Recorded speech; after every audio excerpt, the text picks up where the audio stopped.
my cats have turned into little monsters, and all because of canned cat food. My mom had one can of cat food, and they have dry food, and my cats were delightful. They're friendly. They're like just delightful little kitties. And then I gave them one can that my mom happened to have in her pantry, and they have since become demanding little shits. And I walk within, I live in a fairly small place. I walk within 20 feet of the kitchen, and they start yelling at me every time. And so now I give them canned food all the time, and it doesn't matter. I get up in the middle of the night to go to the bathroom, they start yelling at me. It's like, no matter what I'm doing, they yell at me now.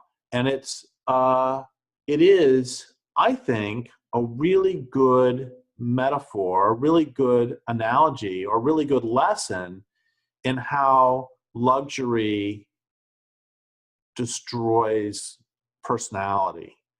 And that I think about how so many, there's a relationship between technology and society, such that when you introduce guns into a traditional hunter-gatherer society, it affects their relationship to the natural world. It ramifies all through society. You can't separate technology and society. Lewis Mumford talked about this. Many people have talked about this.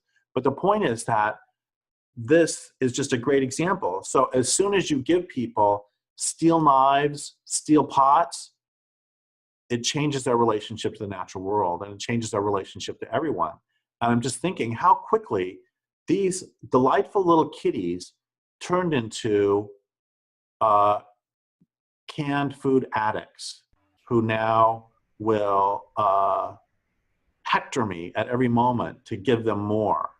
And I think about that with our relationship to the natural world, and I think about that with our relationship to technology. That I think about the Doobie Brothers album. I believe it was called What Were Once Vices Are Now Habits. And it's the same, what were once luxuries are now habits. And now what were once luxuries are now necessities. That this luxurious little thing has now transformed their personality entirely. And I think about that with us in technology.